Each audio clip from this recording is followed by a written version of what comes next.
تحليل مؤشر EGX30 بتاريخ 10/5/2026. السعر دلوقتي 53,605. أعلى سعر اليوم 54,044. أدنى سعر اليوم 51,184. أقرب دعم 53,374. دعم تاني 52,357. منطقة شراء سابقة 52,158. 52,003. الاتجاه العام صاعد قوي جدا. السعر كسر مقاومات مهمة زي 52,800 53,000 ودلوقتي في مرحلة جني أرباح طبيعي بعد صعود حاد. الأهداف قريبة 53,800 54,000 54,400. متوسطة 55,000 56,000. بعيدة 57,000 58,500. السيناريو الإيجابي لو ثبت فوق ال 53,300 هيختبرها تاني ويطلع ل 54,400 ثم 55,000. السيناريو السلبي لو كسر ال 53,300 هينزل ل 52,800 ثم 52,300. خطة المضاربة دخول شراء من 53,300 ل 53,500. أهداف 54,000 54,400 55,000. وقف خسارة 52,900. أحسن أماكن الشراء من 53,300 مع إشارة ارتداد قوية أو بعد كسر 54,000. أخطر أماكن البيع كسر 53,300 ووقف خسارة عند كسر واضح ل 52,900. الدعوم والمقاومات دعوم 53,374 52,357 51,700. مقاومات 54,000 54,400 55,000. أهداف استثمارية طويلة الأمد 58,000 ل 60,000. من 60,000 ل 65,000 68,000 بلس. الاتجاه صاعد. الأفضل تشتري مع التصحيحات. الحذر لو كسر 53,300. تحليل مؤشر EGX70 تاريخ التحليل 10/5/2026. الأرقام الحالية: أعلى سعر 14,527. السعر الحالي 14,500 تقريباً. أقرب دعم 14,432. دعم أقوى 14,419. منطقة شراء ظهرت عند 14,396. قمة سابقة أو مقاومة 14,527. الاتجاه العام الاتجاه صاعد قوي. السعر داخل قناة صاعدة واضحة. في تشبع شرائي بسيط عند القمة الحالية. السيناريوهات المتوقعة: السيناريو الإيجابي اختراق واضح لمستوى 14,527 يستهدف 14,650 14,800. السيناريو السلبي كسر مستوى 14,432 يهبط إلى 14,300 14,100. أفضل مناطق التعامل: شراء آمن بعد اختراق 14,527 بتأكيد. شراء مضاربي من 14,430 إلى 14,400. وقف الخسارة كسر 14,400. الخلاصة: المؤشر قريب من مقاومة قوية، لازم تأكيد قبل الدخول. أي كسر للدعم هيكون بداية تصحيح. الاتجاه العام ما زال إيجابي طالما أعلى 14,300. الأهداف الاستثمارية 15,200 16,000. تحليل سهم البنك التجاري الدولي تاريخ 10/5/2026. هل يبدأ موجة صعود جديدة؟ سهم البنك التجاري الدولي نجح في الارتداد بقوة من منطقة 133.60 جنيه مع دخول سيولة شرائية واضحة دفعت السهم للصعود حتى 143 جنيه. حالياً السهم بيتحرك عند منطقة مقاومة مهمة جداً بين 142 و 144 جنيه، واختراق المنطقة دي قد يفتح الطريق لموجة صعود قوية جديدة قادمة.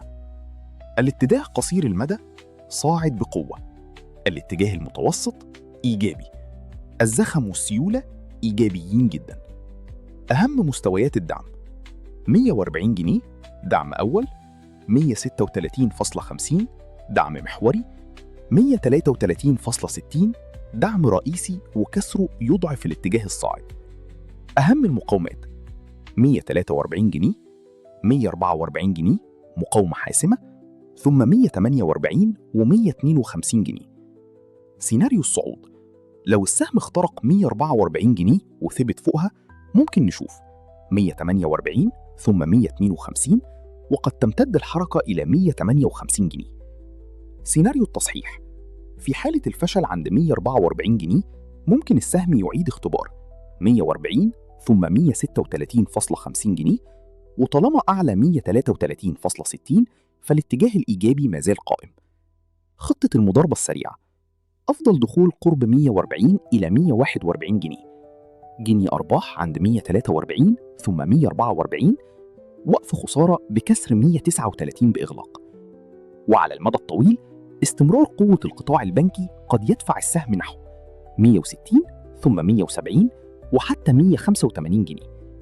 تحليل سهم الشمس للإسكان والتعمير ELSH، تاريخ التحليل 10/5/2026. لو معاك السهم ده، ركز في الدقيقتين الجايين لأن القرار هنا هيفرق معاك جدا. السهم حالياً بيتحرك في اتجاه صاعد على المدى المتوسط، لكن داخل تصحيح قصير المدى بعد ما لمس منطقة مقاومة قوية حوالين 805-815. حصل رفض سعري واضح من المنطقة دي، وده طبيعي بعد صعود قوي. السهم دلوقتي بيختبر منطقة دعم مهمة بين 7.80-7.64، منطقة طلب قوية. السيناريوهات المتوقعة: السيناريو الإيجابي الأقوى، الثبات أعلى 7.80، إعادة اختبار المقاومة، اختراق 7.15. ساعتها السهم يستهدف 8.35 8.55، وعلى المدى الطويل ممكن نشوف 9.20 10.50. السيناريو السلبي: كسر واضح ل 7.64، ساعتها نرجع لمناطق 7.40 7.00 دعم رئيسي. أفضل نقاط الشراء من 7.80 ل 7.64، تجميع تدريجي، تعزيز بعد تأكيد اختراق 8.15. البيع جزئي عند 7.15 8.35، تأمين أرباح تدريجي. وقف الخسارة كسر 7.64، خروج فوري. الأهداف الاستثمارية: لو السهم نجح يثبت الاتجاه الصاعد، أهداف متوسطة 8.50 8.80 9.20. أهداف طويلة 9.80 10.50. الخلاصة: السهم في تصحيح صحي داخل اتجاه صاعد. أفضل فرصة هي الشراء عند الدعم وتأكيد الاختراق. القرار الحقيقي هيكون عند 8.15. تحليل سهم ماكرو جروب، تاريخ التحليل 10/5/2026.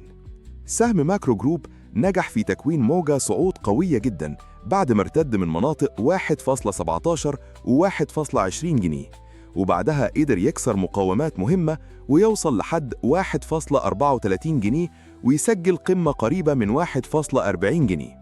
وده بيدل إن السهم دخل في اتجاه صاعد قصير الأجل، وده مدعوم بزخم قوي وسيولة شرائية واضحة.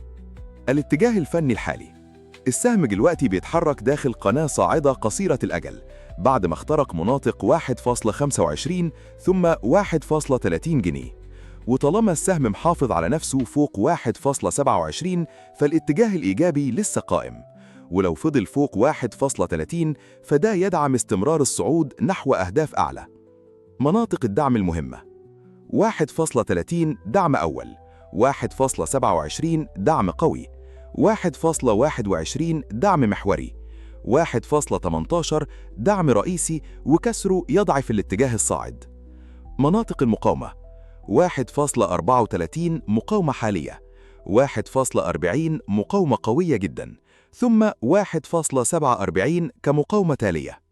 الأهداف المتوقعة للمضاربة: الهدف الأول 1.34، الهدف الثاني 1.40، الهدف الثالث 1.47، الهدف الرابع 1.60.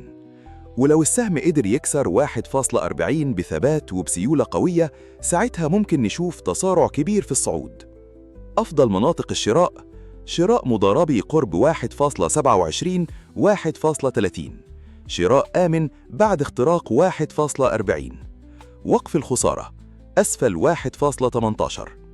خطة المضاربة السريعة: لو السهم حافظ على التداول فوق 1.30 فممكن يستهدف 1.40 ثم 1.47. أما لو كسر 1.27 فممكن يعيد اختبار مناطق 1.21 ثم 1.18. الأهداف الاستثمارية طويلة الأجل: الهدف الاستثماري الأول 1.60. الهدف الاستثماري الثاني 1.75. الهدف الاستثماري الثالث 2 جنيه. الهدف الاستثماري الرابع 2.30 جنيه. لكن استمرار الأهداف دي مرتبط بحفاظ السهم على الاتجاه الصاعد وعدم كسر الدعوم الرئيسية. السهم عنده تذبذب مرتفع نسبياً، وده بيدي فرص مضاربة قوية، لكن في نفس الوقت مخاطره أعلى، فإدارة رأس المال هنا مهمة جداً. تحليل بتاريخ 10/5/2026. أول حاجة، السهم في اتجاه صاعد واضح من مستوى 1.02، ووصل بالفعل لمنطقة مقاومة قوية جدا عند 1.2، وبدأ يحصل جني أرباح طبيعي. دلوقتي أهم سؤال: هل نشتري ولا نستنى؟ الإجابة ببساطة: السهم حالياً بيختبر دعم مهم جداً عند 1.16 1.15. لو ثبت فوق المنطقة دي الاتجاه الصاعد مستمر. لو كسر 1.15 هنشوف هبوط تصحيحي. السيناريو الإيجابي: اختراق 1.18 ثم 1.2، يعني انطلاقة جديدة. والأهداف 1.21 إلى 1.22 إلى 1.23 إلى 1.25. السيناريو السلبي: كسر 1.15 يودينا لمستويات 1.13 إلى 1.12 إلى 1.1. أفضل مناطق الشراء: من 1.16 إلى 1.15. شراء إضافي 1.15 إلى 1.13. وقف الخسارة: كسر 1.12. الأهداف الاستثمارية مهم جدا: لو السهم أكد اختراق 1.2 والثبات على المدى المتوسط والطويل 1.25 إلى 1.27 إلى 1.3، ثم 1.32 إلى 1.35 إلى 1.38 إلى 1.41، وممكن نشوف 1.45 إلى 1.5. الخلاصة: السهم إيجابي لكن محتاج تأكيد. مفتاح الصعود الحقيقي هو اختراق 1.2. تحليل سهم المصرية للاتصالات تاريخ 10/5/2026. السهم داخل على منطقة مهمة، والاختراق الحالي ممكن يغير الاتجاه بالكامل. مراقبة المنطقة دي: لو السهم ثبت فوق 93 جنيه بيظهر حالياً قوة واضحة على المدى القصير والمتوسط، بعد ما قدر يرتد من مناطق دعم قوية حوالين 92 إلى 93 جنيه، وده أكد دخول سيولة شرائية بشكل واضح داخل السهم. خلينا نبص على الصورة الفنية. السهم كان بيتحرك فترة في نطاق عرضي بين 92 و 95 جنيه، وبعدها بدأ يظهر إشارات إيجابية مع تكوين قاع صاعد جديد، وده غالباً بيكون علامة على استمرار الاتجاه الصاعد. حالياً أهم نقطة في السهم هي الثبات فوق مستوى 93 جنيه، لأن المنطقة دي بقت دعم مهم جداً. ولو السهم قدر يحافظ على التداول أعلى الدعم ده، فإحنا ممكن نشوف استهدافات تدريجية قوية خلال الفترة القادمة. الأهداف الاستثمارية: الهدف الأول 97 جنيه، الهدف الثاني 100 جنيه، الهدف الثالث 105 جنيه، الهدف الرابع 110 جنيه. ودي مناطق مقاومات متوقعة ممكن السهم يتحرك ناحيتها لو استمر الزخم الشرائي الحالي. أما بالنسبة للمضاربة قصيرة المدى، أفضل مناطق الدخول بتكون ما بين 92.80 إلى 93 جنيه، مع ظهور ارتداد واضح أو بعد اختراق مستوى 95.5 والثبات فوق. أهداف المضاربة 94 و70، 95.5، 97. أما وقف الخسارة المهم للمضاربة فهو كسر 92.5 والإغلاق أسفلها، لأن ده ممكن يضعف الاتجاه الصاعد مؤقتاً.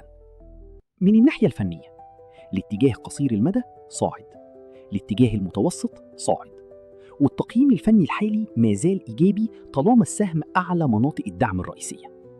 وده بيخلي السهم من الأسهم المهمة اللي لازم تفضل تحت المتابعة خلال الفترة الحالية. المنطقة اللي بنتكلم عنها دلوقتي هي أخطر منطقة في السهم حالياً. لو حصل الاختراق المتوقع ممكن نشوف حركة قوية جداً. تحليل سهم القاهرة للزيوت والصابون 10/5/2026. واحد من الأسهم اللي بدأت تلفت الانتباه في الفترة الأخيرة، خصوصاً بعد الصعود السريع من مناطق 31 وصولاً لمستويات 1.52 تقريباً. لكن السؤال الأهم دلوقتي، هل الصعود لسه مستمر؟ ولا السهم داخل على مرحلة تجميع وتصحيح قبل الحركة الجاية؟ خلينا نحلل الصورة بهدوء. حالياً السهم بيتداول بالقرب من منطقة 1.45 إلى 1.46، ودي منطقة مهمة جداً لأنها تعتبر دعم قصير المدى. السهم حاول أكتر من مرة يخترق مستوى 1.50، لكن ظهرت ضغوط بيعية قوية خلت السهم يرجع يهدى تاني، وده معناه إن مستوى 1.50 إلى 1.52 يعتبر مقاومة قوية جداً حالياً، واختراق المنطقة دي بثبات ممكن يفتح الطريق لموجة صعود جديدة. السيناريو الإيجابي، لو السهم قدر يحافظ على التداول أعلى 1.45 مع دخول سيولة قوية واختراق 1.50 ثم 1.52، وقتها ممكن نشوف الأهداف دي. الهدف الأول 1.58، الهدف الثاني 1.65، الهدف الثالث 1.72. أما على المدى الاستثماري الطويل، في حالة استمرار الاتجاه الصاعد وتحسن أحجام التداول، قد يستهدف السهم مناطق 1.85، 2 ثم 2.20. لكن لازم ننتبه، السهم حالياً بيتحرك في منطقة تذبذب قوية، وده معناه إن إدارة المخاطر مهمة جداً. السيناريو السلبي، في حالة كسر مستوى 1.45 لأسفل ممكن نشوف إعادة اختبار لمناطق الدعم 1.44 ثم 1.41، ولو الضغوط زادت قد يمتد التصحيح إلى 1.34. عشان كده أي دخول لازم يكون بحذر ومع متابعة واضحة لحركة السيولة وحجم التداول. أهم نقطة لازم تراقبها اختراق 1.52 بثبات، لأن ده ممكن يكون إشارة بداية موجة صعود قوية جدا على السهم. تحليل سهم جي بي أوتو، تاريخ 10/5/2026. السهم يتحرك بقوة من مناطق ارتداد مهمة، فهل يفتح الطريق لموجة صعود جديدة؟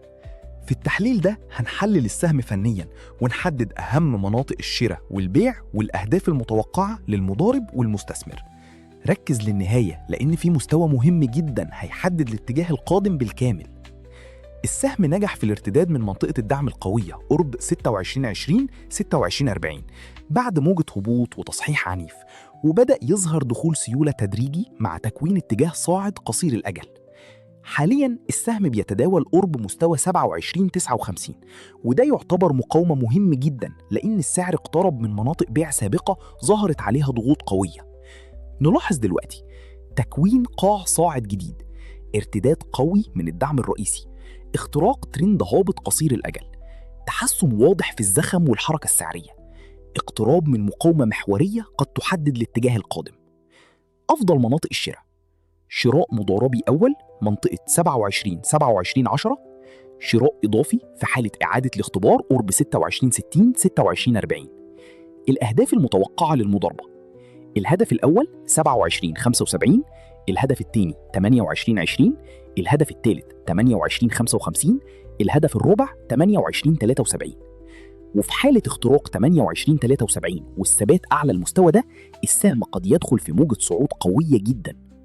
أهم مناطق المقاومة: السهم حاليا يواجه مقاومات قوية عند 27.75، 28.20، 28.55، 28.73. واختراق هذه المناطق بأحجام تداول قوية سيكون إشارة إيجابية لاستكمال الصعود. وقف الخسارة: كسر مستوى 26.40 بإغلاق واضح يعتبر إشارة ضعف وقد يدفع السهم لإعادة اختبار مناطق أدنى. الأهداف الاستثمارية: إذا استمر الاتجاه الصاعد وتحسن أداء السوق بشكل عام فقد يستهدف السهم 30 جنيه، 31.50 جنيه، 33 جنيه، 35 جنيه. لكن الوصول لهذه الأهداف يحتاج استمرار السيولة الإيجابية والثبات أعلى المقاومات الحالية. السيناريو الإيجابي: اختراق 27.75 ثم الثبات أعلى 28.20 يفتح الطريق إلى 28.55 ثم 28.73 وربما مستويات أعلى. السيناريو السلبي: الفشل في الثبات أعلى 27 قد يعيد السهم إلى 26.60 ثم 26.20. لا تدخل قبل ما تعرف أهم نقطة دعم حاليا.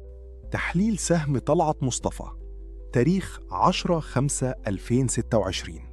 في الفيديو ده هنحلل السهم، أهم مناطق الشراء، أفضل نقاط البيع، السيناريو المتوقع للحركة القادمة، والأهداف الاستثمارية طويلة الأجل. تابع الفيديو للنهاية لأن المنطقة الحالية قد تحدد اتجاه السهم خلال الفترة القادمة بالكامل. السهم يتحرك في اتجاه صاعد واضح بعد الارتداد القوي من مستويات 85-86 جنيه، واستطاع تكوين قمم وقيعان صاعدة بشكل إيجابي جدا. حاليا السهم يقترب من أقوى مقاومة عند 100 جنيه، وهي المنطقة التي ستحدد الاتجاه القادم. أهم مناطق الشراء: الشراء المضاربي، منطقة 97.80-98 جنيه، وهي منطقة دعم قصيرة الأجل مناسبة للمضاربة السريعة مع وقف خسارة قريب.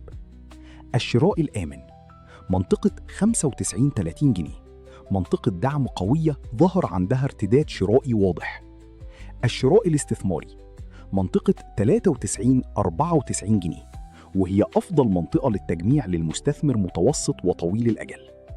أفضل مناطق البيع وجني الأرباح: الأول 100 جنيه، الثاني 103 جنيه، الثالث 106 جنيه، الهدف الممتد 110 جنيه. وفي حالة اختراق 100 جنيه والثبات أعلاها بأحجام تداول قوية قد يستمر الصعود بشكل قوي جدا خلال الفترة القادمة.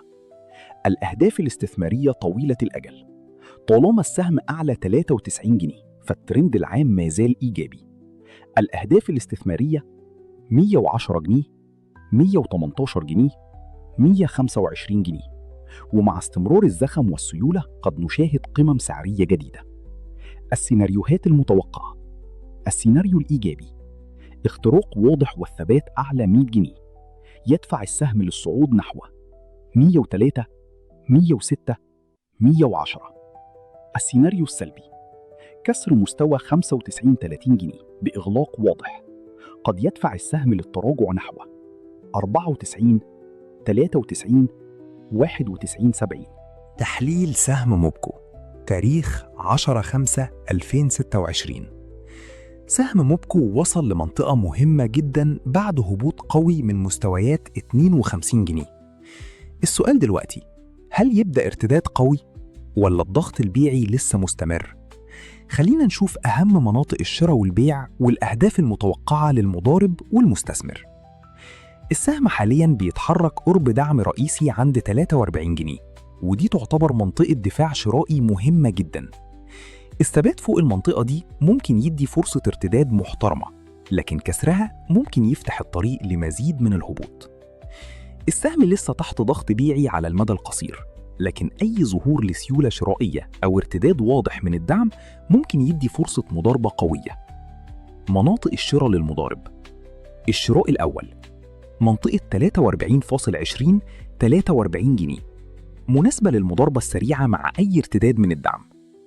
الشراء الثاني، منطقة 42.50 42 جنيه، ودي تعتبر منطقة تجميع قوية لو ظهر ثبات وسيولة شرائية. وقف الخسارة: إغلاق أقل من 42 جنيه.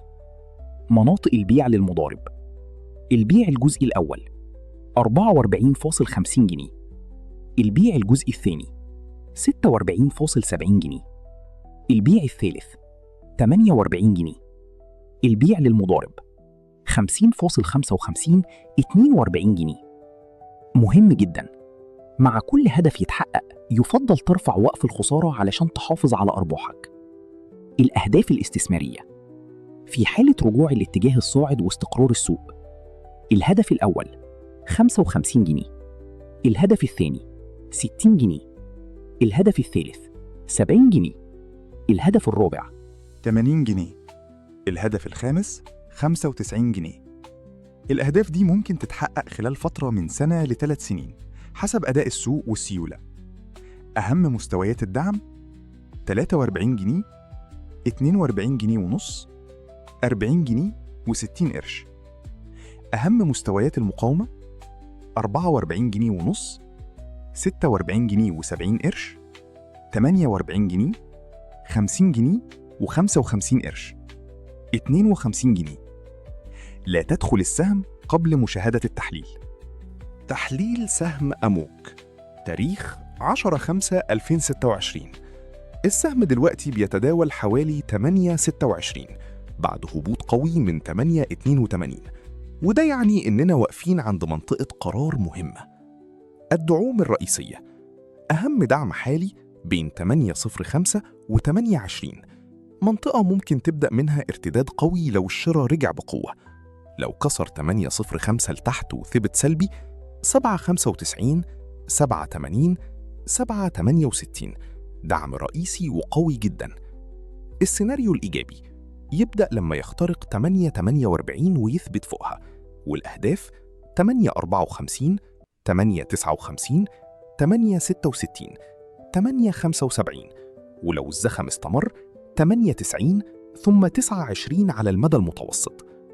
أهم المقاومات 8.48، 8.54، 8.58، 8.75، 8.82، 8.90.